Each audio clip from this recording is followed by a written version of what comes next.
మీరు చూస్తున్నది మన పారిగోడకు ఆనుకొని రోడ్డుంది.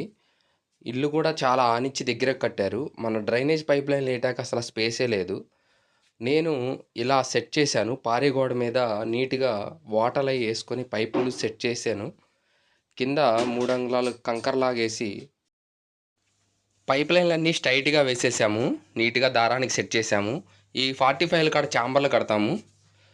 ఇప్పుడు మనం వేసిన పైపులకి, గ్యాపులకి కాంక్రీట్ పెట్టి మొత్తం నీట్‌గా ఫిల్ చేస్తున్నామండి. ఎక్కడ ఎలకలయి కొట్టినా సరే హోల్స్ పడకుండా పైప్ చుట్టూ కాంక్రీట్ ఏసి ఫిల్ చేస్తున్నాము. కాంక్రీట్ ఏసి ఫిల్ చేయటం జరుగుతుంది. ఫిల్ చేసేసాము. మీకిలా పారి గోడ ఆనుకొని ఇంటి గోడ ఉన్నట్లయితే డ్రైనేజ్ పైప్‌లైన్‌లు ఎలా వేశారో కామెంట్ చేయండి. నేనైతే ఇలా సెట్ చేశాను. ఈ 45లు ఉన్న కాడ మటికి చాంబర్లు కట్టడం జరిగిద్ది. ఎప్పుడైనా క్లీన్ చేసుకోవటానికి. వర్క్ అయితే అయిపోయింది ఫ్రెండ్స్. నచ్చితే లైక్ చేయండి, షేర్ చేయండి, సబ్స్క్రైబ్ చేయండి.